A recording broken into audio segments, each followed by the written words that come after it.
Hey everyone, I'm Arthur Franklin, and I need to get something off my chest. I've been holding on to this for years now, and maybe writing it all out will give me some clarity. When I met Liz, everything seemed perfect. She was smart, beautiful, and driven. She had this incredible career in marketing that took off way faster than I expected, while I was just trying to get my freelance writing off the ground. At first, it was fine. We were in love, and I was proud of her. But as the years went by, things started to shift. She got more promotions, made more money, and I became more of the guy who handled everything at home. I didn't mind at first. Someone had to do it, right? We had 2 kids, Derek and Lila, and I wanted to make sure they grew up in a stable home. But Liz, she changed. It wasn't just the long hours at work. It was the way she looked at me, or more like, didn't look at me. Conversations became one-sided, mostly about her job or how tired she was. I tried to support her, to give her space when she needed it, but I was drowning in a sea of unspoken resentment. And honestly, I didn't even see the warning signs until it was too late. Then one day, everything came crashing down. I found out Liz was cheating on me. Not just once, but for who knows how long. Some guy from her office, of course. The irony wasn't lost on me. I spent years holding the family together while she was off, playing the corporate superstar and apparently, fooling around behind my back. When I confronted her, she denied it at first. Typical Liz, always lying through her teeth until she got caught. Anyway, that's how our marriage ended. Divorce was ugly, and the kids, Derek and Lila, were torn apart by it. It took everything in me not to break down in front of them, but I knew I had to keep it together.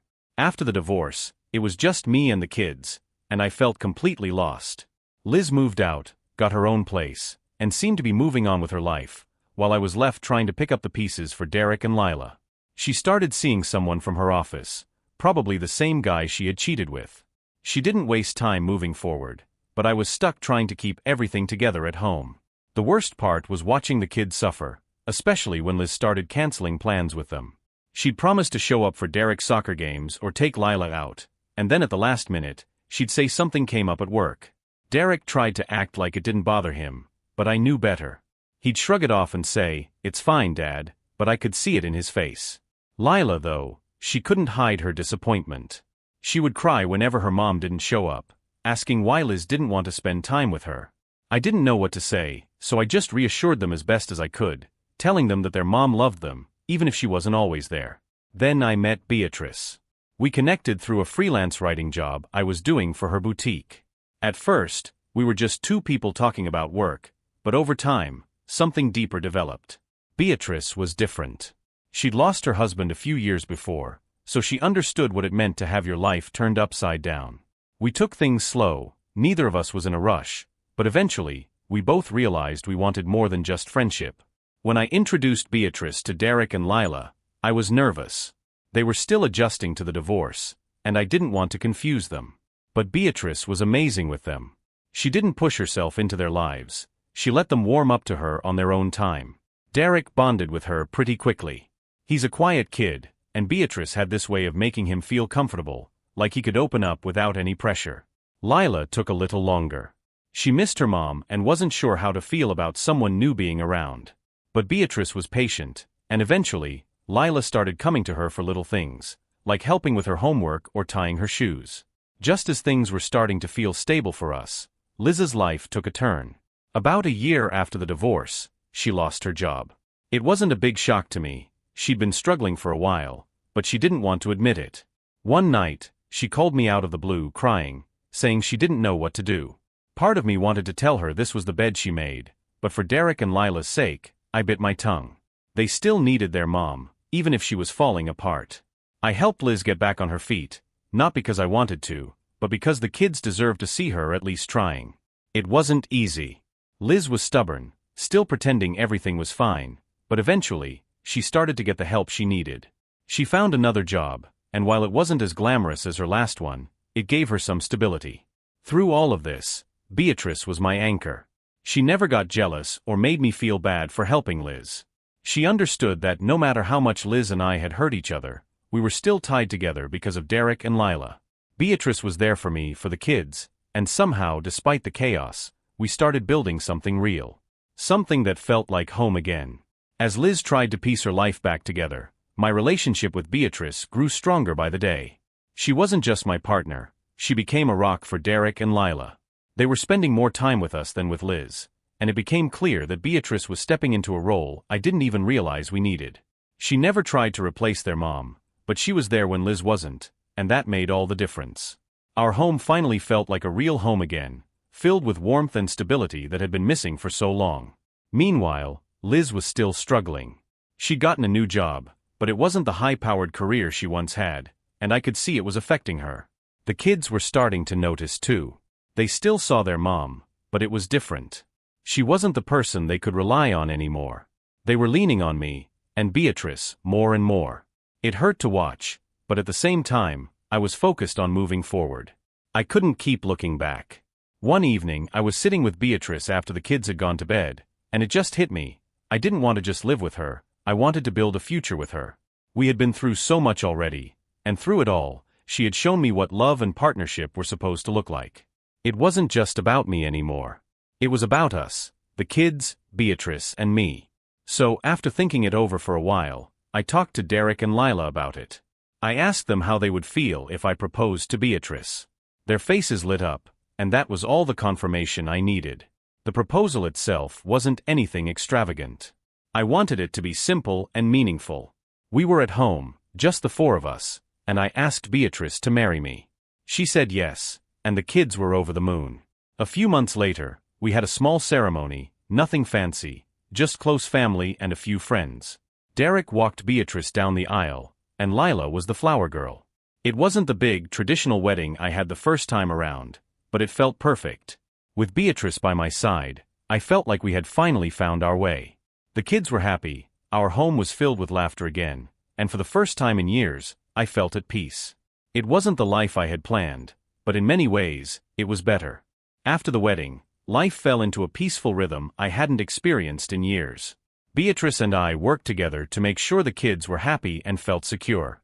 Derek was doing well in school, and Lila seemed more at ease, laughing more than I'd seen her do in a long time. It was as if, for the first time since the divorce, we were all breathing a little easier. Beatrice's business was thriving too. Her boutique had started to gain traction, and watching her succeed was incredible. She was the kind of person who worked quietly, never boasting about what she was doing, but I could see the pride she took in building something of her own. I started helping her with some of the writing for the shop's website, and it felt good to be a part of her success. My freelance writing had picked up too, and for the first time in a long time, I wasn't constantly worrying about bills or the future. As for Liz, things were different. After losing her job and getting back on her feet, she was distant with the kids. She still saw them, but the relationship had changed. I think the realization that she wasn't their main support anymore weighed heavily on her. She had always been the career-focused one, and when that fell apart, it was like she didn't know how to connect with Derek and Lila in the same way. There were no more canceled plans or excuses, but the bond just wasn't the same. One weekend, the kids were with Liz, and she called me unexpectedly. I hadn't heard that kind of vulnerability in her voice in years. She admitted that she was struggling to keep up with the kids emotionally. "They've changed," she said. "They don't need me like they used to." I could hear the regret and sadness. Part of me wanted to be angry at her for waiting until everything fell apart to realize what she'd lost, but another part of me just felt sorry for her. She'd made her choices, but it didn't change the fact that she was their mother, and she was hurting. I told her that Derek and Lila still needed her, just in a different way. I offered to help, not because I had to, but because the kids deserved the best from both of us. Over time, Liz started coming to terms with her new reality. She got into therapy and started working on herself. It was slow, but I could see that she was trying, and that meant something, especially for Derek and Lila. Meanwhile, life at home with Beatrice kept moving forward. We were a team, parenting, working, and just living life together. The kids were thriving in this new environment, and our home felt whole. As time went on, things settled into a new normal. The kids were doing great, Derek was excelling in school, and Lila was getting more confident every day. Our home had become a place of comfort, something I didn't think we'd have again after everything with Liz. Beatrice and I had found our rhythm, and it felt like we were finally getting the hang of this blended family thing. Liz, on the other hand, was still figuring things out. She had started therapy and was trying to reconnect with the kids in a real way, But it wasn't the same. The years of distance had left a gap, and while Derek and Lila still loved her, they didn't lean on her the way they used to. It wasn't easy to watch. I could tell it hurt Liz, but at the same time, I couldn't undo the damage that had been done. She was a part of their lives, but they had grown up in ways she wasn't there to witness. One evening, Beatrice and I were talking after the kids had gone to bed, and I realized how different my life had become since we met. A few years ago, I had been drowning, stuck in a marriage that wasn't working, trying to hold everything together while Liz drifted further away. Now here I was, sitting with the woman who had become my partner in every sense of the word, feeling like life had finally taken a turn for the better. We talked about the future that night, something I hadn't been able to do in years. Beatrice had dreams of expanding her boutique, maybe even opening another location. My writing was going better than ever, I had landed a few steady clients, and it felt like my career was finally on the upswing. For the first time in a long time, I wasn't just surviving, I was planning, dreaming again. The kids were a big part of that future. Derek was starting to think about college, which blew my mind because it felt like just yesterday he was learning how to ride a bike. Lila, still a few years younger, was blossoming into this creative, spirited girl who loved art and music. They had been through so much, but they were thriving now. And then, out of the blue, something happened that shook things up again. Things were finally feeling stable, almost too stable. You know that calm before a storm? That's what it was like. We were in a good place, me, Beatrice, the kids, and everything felt like it was moving forward. Then, out of nowhere, I got a call from Liz. She sounded panicked, almost frantic. I hadn't heard her like that in years. She told me she'd lost her job again. Apparently, the new position she'd gotten wasn't as secure as she thought, and she was laid off without much warning. This time, she didn't try to put on a brave face or pretend everything was under control. She admitted that she was scared. She was already struggling to stay connected with Derek and Lila, and now she felt like she was losing even more. I didn't know what to say. Part of me wanted to help, but another part of me felt like this was just another example of her choices catching up with her. Still, I couldn't ignore the fact that she was Derek and Lila's mother. So I offered to meet her for coffee to talk things through. When we met, it was clear how much the last few years had taken a toll on Liz. She looked worn out, defeated in a way I hadn't seen before. Over coffee, she opened up about how lost she felt, how she had put so much of her identity into her career, and now that it was slipping away, she didn't know who she was anymore. I didn't recognize this version of Liz. She had always been so driven, so confident, but now, she was vulnerable. She confessed that she was worried Derek and Lila would pull away from her completely. She saw how close they had gotten to Beatrice, and it scared her. "I feel like I'm watching someone else raise my kids," she said quietly, and I could tell how much it hurt her to say that out loud. I told her the truth. Beatrice had been a huge part of their lives these past few years, but that didn't mean Liz couldn't rebuild her relationship with them. I encouraged her to keep trying, to be there in whatever way she could. It wasn't going to be easy, but I knew Derek and Lila still loved their mom, even if things were different now. After that meeting, I couldn't shake the feeling that this was a turning point for Liz. She had finally hit rock bottom, and maybe now she would start to rebuild, not just her life but her relationship with the kids too. But at the same time, I knew I couldn't let her struggles pull me, or my family, back into that chaos. Back home, Beatrice asked me how the meeting went. I told her everything, and as always, she was supportive. "You did what you could for her," she said, "but don't forget, your priority is here now, with us." And she was right. No matter how much I wanted Liz to be okay for the sake of Derek and Lila, my life had moved on. We had built something strong, something real, and I couldn't let Liz's problems drag us down again. That evening, as we sat together with the kids, I realized just how far we had come. But in the back of my mind, I couldn't help but wonder if Liz was really going to turn things around, or if this was just another step in her downward spiral. Either way, I knew we were ready for whatever came next. After that talk with Liz, I tried to put everything out of my mind and focus on our family. Beatrice was right. My priority was here with her and the kids. Still, it was hard to shake the worry that Liz's struggles would somehow affect Derek and Lila. I didn't want to see them caught in the middle of her downward spiral again. But to my surprise, Liz started making real changes. She didn't get a new job right away, but she did something she hadn't done before. She reached out to the kids more, in a genuine way. Instead of making promises she couldn't keep, she started showing up. She'd take them out for ice cream, help Derek with his college applications, and even picked Lila up from school a few times. It wasn't much, but it was a start. I could see the relief in Derek and Lila, especially Derek. He had been holding a lot in, but he seemed to open up a bit more with Liz being around again. Lila, on the other hand, was still cautious. She'd been hurt by Liz's absence, and it was going to take more than a few outings to rebuild that trust. Through all of this, Beatrice remained steady. She supported the kids, encouraged their relationship with Liz, but she also knew when to step back and give them space. It wasn't easy for her, I know that. Watching Liz re-enter their lives, even in a small way, must have brought up a lot of feelings, but Beatrice never let it show. She was always there for me, always making sure the kids had what they needed, even when Liz was trying to step back in. One weekend, Liz asked to take the kids for the entire weekend. At first, I hesitated. It had been a long time since she'd had them for more than just a few hours. But when I brought it up to Derek and Lila, they seemed excited, especially Derek. So, I agreed. The weekend started off fine. Liz picked them up on Friday night, and they seemed eager to spend time with her. Beatrice and I took the opportunity to have a quiet weekend together, which was rare. But on Sunday evening, when Liz dropped them off, something was off. Derek came in first, quiet and a bit distant. Lila followed, and I could tell she had been crying. I asked what happened, and at first, neither of them wanted to talk about it. But later that night, Derek came into my office and sat down. "It's Mom," he said, eyes downcast. She's not okay." I felt my stomach sink. "What do you mean?" "She was fine at first, but today she just broke down. She kept talking about how she felt like she'd failed us, how she didn't know what to do with her life. It was weird, Dad. I didn't know how to help her." Hearing that hit hard. Liz had been trying, but clearly, she wasn't out of the woods yet. I felt for Derek. No kid should have to deal with their parents' breakdowns.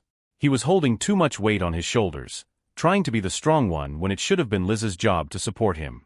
I told Derek that it wasn't his responsibility to fix his mom. "You don't need to carry that, Derek. Your mom is going through her own stuff, but it's not up to you to fix it. You just need to be a kid." He nodded, but I could see how much it was bothering him. That night, I went to check on Lila too. She hadn't said much since she got home. When I sat beside her bed, she whispered, "Why can't Mom just be like you and Beatrice? Why can't she be happy?" I didn't have a good answer for her.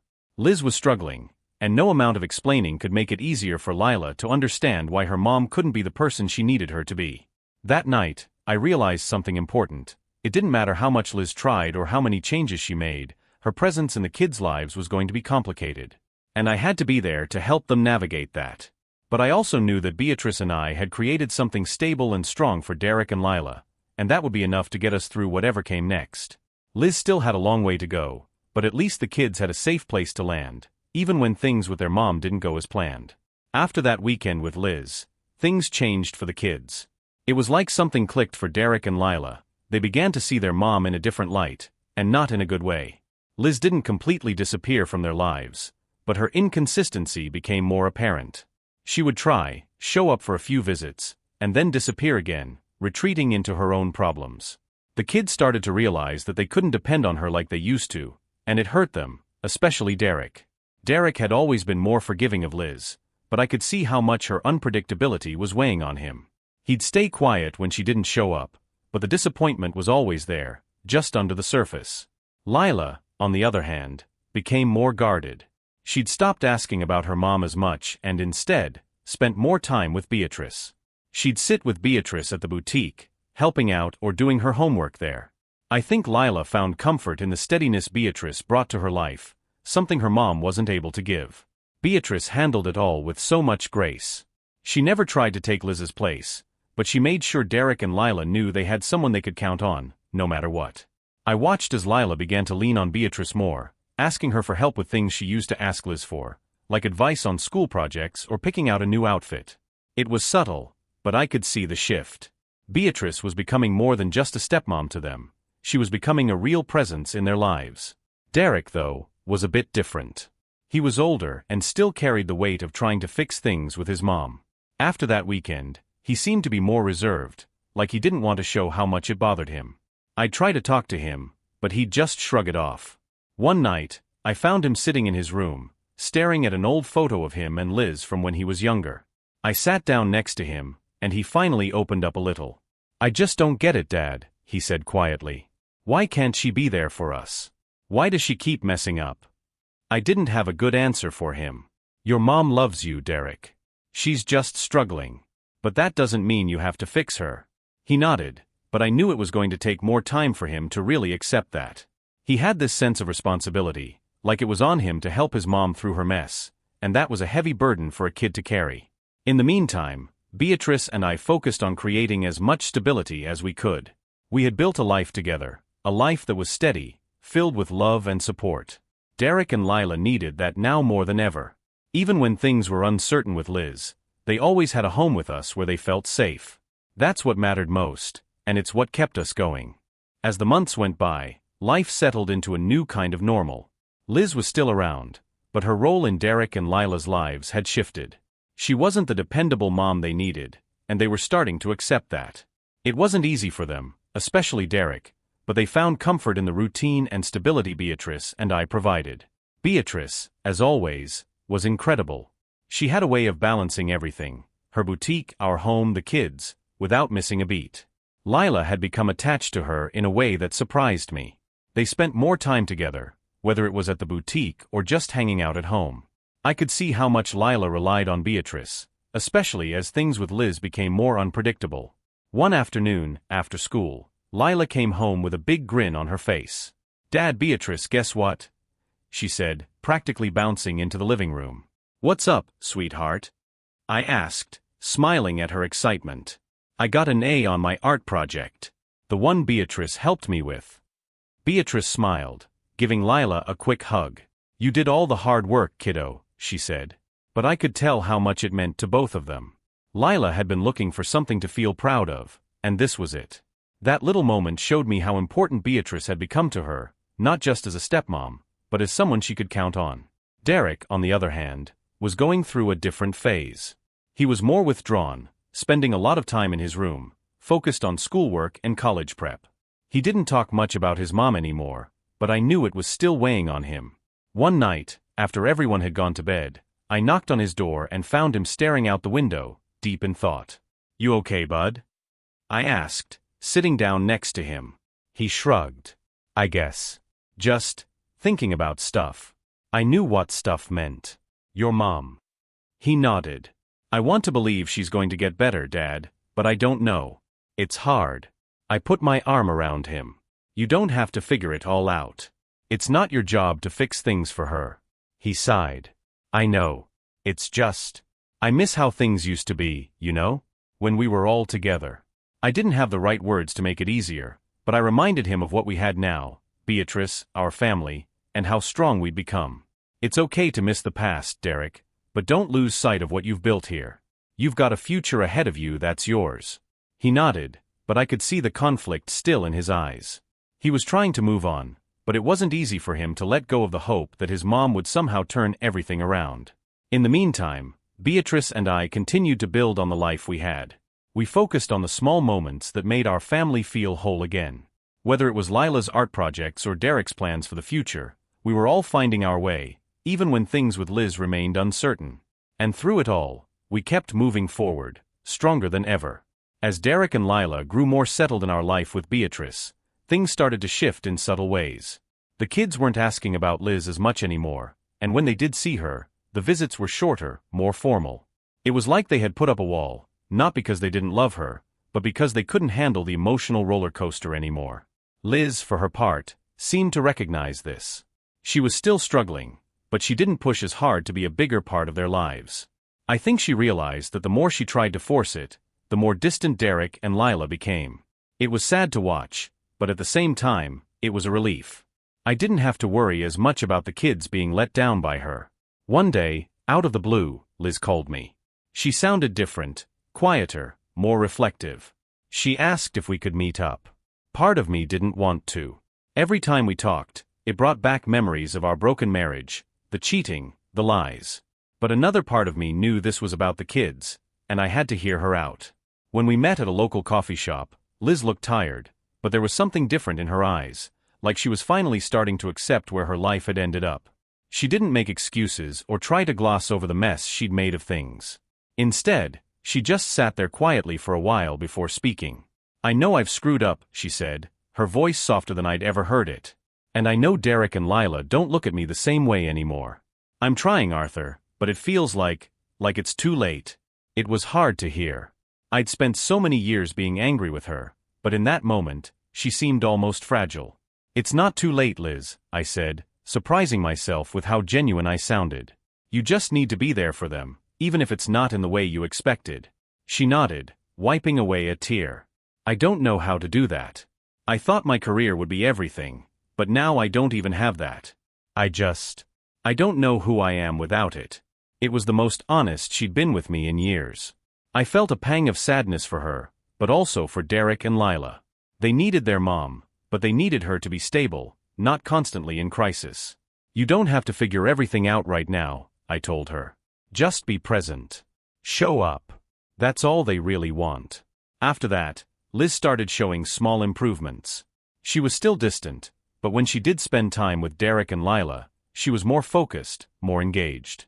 The kids were cautious, especially Derek, but they appreciated the effort. Meanwhile, Beatrice and I continued to focus on our own life. The kids were thriving in school, and Beatrice's boutique was expanding.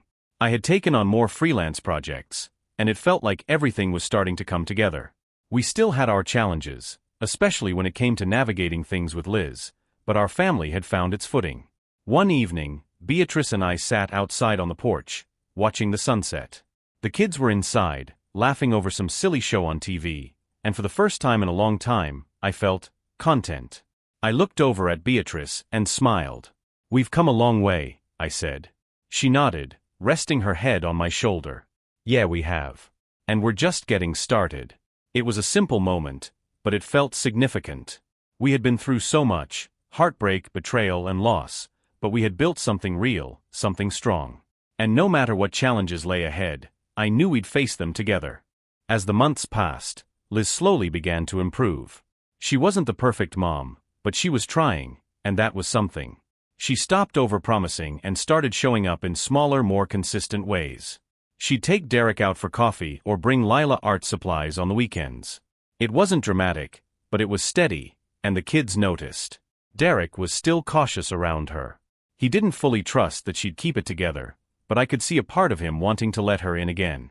Lila, on the other hand, was more distant. She had bonded so closely with Beatrice that she didn't seem to feel the same need for her mom's attention. But she still went along on the visits, maybe out of hope or maybe just to keep the peace. One Saturday afternoon, while Liz was spending time with the kids, Beatrice and I took the rare opportunity to go out for a quiet lunch. We sat at a little cafe downtown, just enjoying each other's company.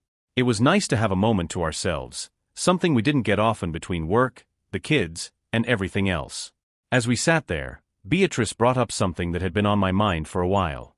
"Arthur," she said, her tone gentle but serious, "have you thought about the future?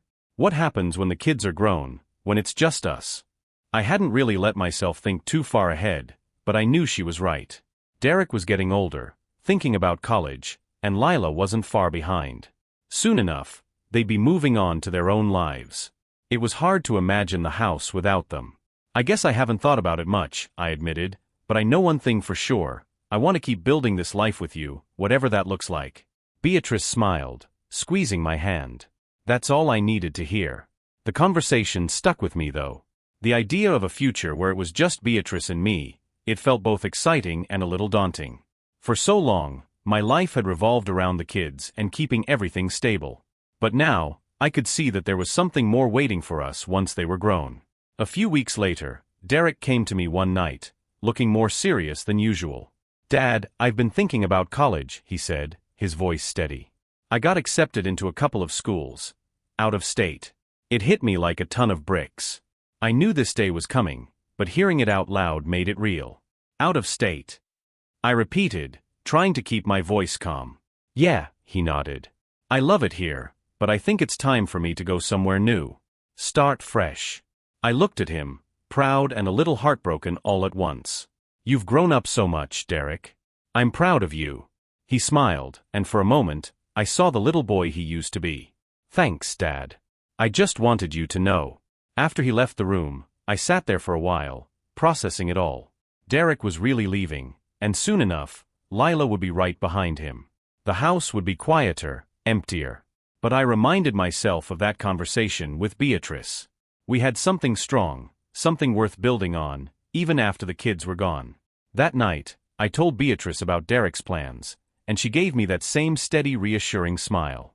"We've done our job, Arthur," she said softly.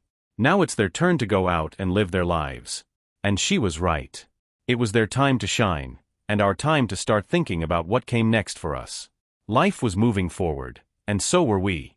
As Derek's college plans became more real, the countdown to him leaving started to hit home for all of us. I could see him getting more excited about the next chapter of his life, but at the same time, I could feel the weight of him leaving. It was strange, thinking about the house without him around. He'd always been the quiet one, but his presence was steady, grounding. The idea of him being hundreds of miles away was tough to swallow, even though I was proud of the path he was choosing. Lila, on the other hand, was handling it differently. She didn't say much about Derek leaving, but I could tell it was affecting her. They had always been close, and even though they had their sibling squabbles, the thought of him not being around every day was hard on her. She started spending even more time with Beatrice, almost like she was preparing herself for the change. One evening, after dinner, I noticed Lila sitting at the kitchen table, unusually quiet. I sat down next to her, asking, "You okay, Lila?" She shrugged, not looking up from the drawing she was working on. "I don't know. It's just weird that Derek's leaving." I nodded, understanding where she was coming from. "Yeah, it's a big change. But he's not gone forever, you know. He'll come back to visit." She put down her pencil and looked at me. "I know. But it's like everything's changing. First Mom wasn't around, then Beatrice came into our lives, and now Derek's leaving. I just don't like it." Her words hit hard. She had been through so much, more than any kid should have to deal with at her age. I reached over and took her hand. "I get it, Lila. It's been a lot, but change doesn't always have to be bad. Derek's going to do great things, and you'll have your own adventures soon enough." She sighed, clearly not convinced. "Yeah, I guess." We sat there for a while, just talking about her art projects, her school, and how things were going with her friends. I wanted her to know that no matter what changes were coming, she was still rooted here, with me and Beatrice. We were her constant, her family, and that wasn't going to change, no matter where Derek went. As the summer came to an end, we had a small family gathering for Derek before he left for college. Liz came too, trying to be more involved in his big moments. She brought gifts for Derek and Lila, and for once, it felt like a normal family moment. No drama, just everyone coming together for the sake of the kids. Derek appreciated it, though I could tell there was still a distance between him and Liz. She was trying, but the cracks in their relationship were still there, and it was going to take more time to fully heal. On the day we drove Derek to his new school, it was a mix of pride and heartbreak. Beatrice came along, of course, and we helped him move into his dorm. Watching him set up his room, meeting his roommate, and seeing him start his new life, it was surreal. He was no longer the little boy who used to follow me around the house, but a young man stepping into his own. When it came time to leave, Derek hugged Beatrice first, then turned to me. "Thanks, Dad," he said, his voice a little thick. "For everything." I hugged him, tighter than I had in years. "You've got this, Derek. You're going to do great." On the drive back, the car felt emptier without him. Lila was quiet, staring out the window, and I could tell she was processing her own feelings. Beatrice reached over and held my hand, giving me that reassuring smile she always had when things were changing. Back at home, the house felt different. Quieter. But as we settled into this new phase, I knew that no matter how much things changed, we had built a strong foundation.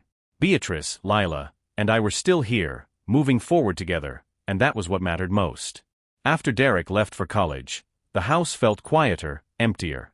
It was a strange adjustment, not having him around. I could tell Lila was feeling it the most. She'd go into his room sometimes, just to sit there, like she was trying to keep some part of him close. She didn't talk much about it, but I knew she missed him. We all did. Life settled into a new routine. Lila was growing up fast, and with Derek gone, she had more of the spotlight. Beatrice was amazing with her, as always, finding ways to help her through the transition. They spent more time together, going on little trips to the boutique or working on art projects at home. Lila had found a lot of comfort in Beatrice, and I was grateful for that. It was like Beatrice had become this steady, loving presence that Lila needed, especially now. As for Liz, her role in the kids' lives continued to be small but consistent. She wasn't around much, but when she did spend time with Lila, it seemed more meaningful. There wasn't the same push and pull that there had been before, and I think that helped. Lila didn't expect too much from her mom anymore, which made things smoother. One afternoon, while Beatrice was out running errands, Lila came to me with a question that threw me off a bit. "Dad," she said, sitting down at the kitchen table, "do you think you'll ever, adopt me?" I blinked, caught off guard. "Adopt you?" She nodded, looking a little nervous. "I know I have mom, but I feel like Beatrice is more of a mom to me now, and I was just wondering if that's something you'd ever think about." I sat down next to her, my heart full. I hadn't expected this, but I could understand where she was coming from. Beatrice had been a mother to her in so many ways, and Lila wanted that to be official. "Lila," I said gently, "that's something we can definitely talk about. Beatrice loves you like her own, and if that's something you want, we'll figure it out together." Her face lit up, but there was still a little hesitation. "You think Beatrice would want that?" I smiled, knowing exactly how Beatrice felt. "I think she'd love that. But we'll talk to her when she gets home, okay?" When Beatrice came back, we all sat down together and talked it over. I could see the emotion in Beatrice's eyes when Lila brought up adoption.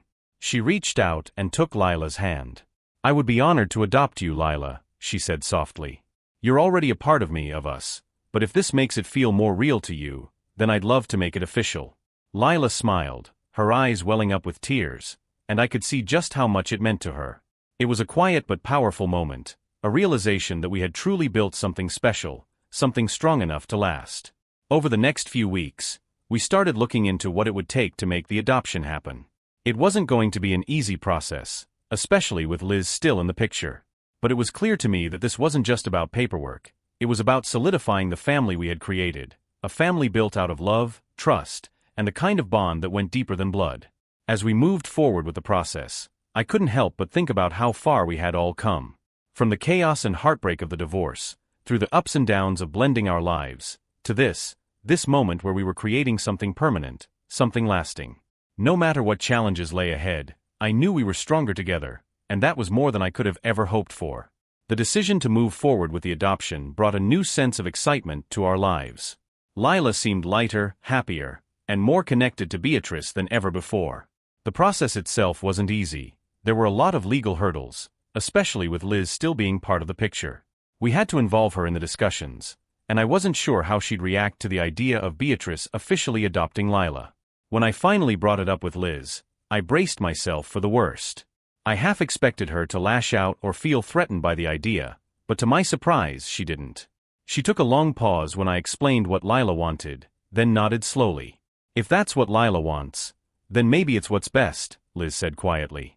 There was a sadness in her voice, but also a kind of acceptance. "I've missed a lot, Arthur. I know I'm not the mother she needs me to be. Maybe Beatrice is. And if it helps Lila feel more secure, I won't stand in the way."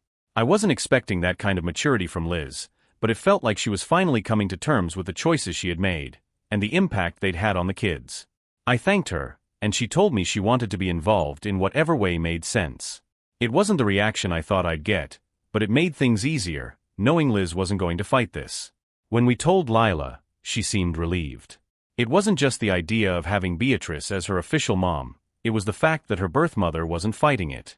It gave her a sense of peace, knowing that Liz was supporting her decision, even if it meant stepping back. The adoption process took time, but as we moved through it, life at home stayed steady. Beatrice and I continued to build our life together, and Lila grew more confident in her place in the family. Derek, busy with college, checked in frequently, and whenever he came home, it felt like everything was falling into place. Our little family was thriving. One day, after a long day of errands, Beatrice and I sat down together on the porch, enjoying the quiet. The sun was setting, and the kids were inside, laughing about something I couldn't quite make out. I turned to Beatrice and smiled. "Can you believe we're here? After everything?" She laughed softly, leaning her head on my shoulder. "No, not really. But I wouldn't change a thing. We've come a long way." We had. From the wreckage of my marriage with Liz to the life we built together, Beatrice and I had created something stronger than I ever imagined. The adoption was just the final piece of that puzzle, a way to officially bind us together in the way we had already been living. As the day of the adoption hearing approached, I could see the excitement in Lila's eyes. She was ready for this. We all were. When the day finally came, it was a simple ceremony. Derek came home from college to be there, and even Liz showed up to support Lila. It wasn't a grand event, but it was powerful in its simplicity. The judge made it official, and with a few words, Beatrice became Lila's mother in every sense of the word. After the hearing, we gathered at home for a small celebration. It wasn't about the legal documents or the official title, it was about what we had built together. A family, one that had survived heartache, betrayal and uncertainty, but had come out stronger on the other side. That night, as I tucked Lila into bed, she smiled up at me, her eyes shining. "Dad, I feel like everything's finally right." I kissed her forehead. "It is, Lila. It really is." We had come full circle, and for the first time in years, everything felt whole. The adoption marked a turning point for all of us. It wasn't just about the paperwork or making things official, something shifted in our family dynamic. Lila had a new sense of security, and it was clear that she felt complete, like she had found her place in the world. Beatrice and I were overjoyed, not just because the adoption was finalized, but because it felt like we had finally crossed that threshold into something solid, something unshakable. Derek, busy with college, called home often, checking in on how everything was going. I could tell he was proud of the family we had become, and when he came home for breaks, it was like nothing had changed between him and Lila. Despite the physical distance, they were still close, and seeing them together always reminded me of how far we had come. Liz, for her part, seemed to settle into her new role as well. She wasn't the same figure in Derek and Lila's lives as she once was, but she was present in her own way. She came to terms with the fact that Beatrice had stepped into a role she couldn't fill, and over time, that awkwardness between her and Beatrice faded. They found a balance, one that worked for all of us. It wasn't perfect, but it was better than I ever imagined it could be. As the months passed, Beatrice's business continued to grow, and my freelance writing was going better than ever. We weren't just managing anymore, we were thriving. Our home was filled with laughter, with quiet moments on the porch, with the kids bustling in and out as they found their own paths. One evening, as Beatrice and I were sitting outside, enjoying the quiet after a long day, I turned to her and said, "Can you believe this is where we ended up? After everything." She smiled at me, her eyes soft and full of love. "No, but I wouldn't trade it for anything." Neither would I. We had been through so much: betrayal, heartbreak, rebuilding. But in the end, we found something stronger, something lasting. Our family, built on a foundation of love, patience, and trust, had flourished. The struggles with Liz, the hard days when everything felt uncertain, were now part of the past. We had built something new, something that was ours. As Lila prepared to enter high school and Derek continued to excel in college, I realized that the life I thought had crumbled all those years ago had, in fact, only been the beginning. Beatrice had brought us back together, given us the strength to move forward, and now we were looking ahead at a future filled with hope and possibility. That night, as I lay in bed beside Beatrice, I reflected on everything that had led us here.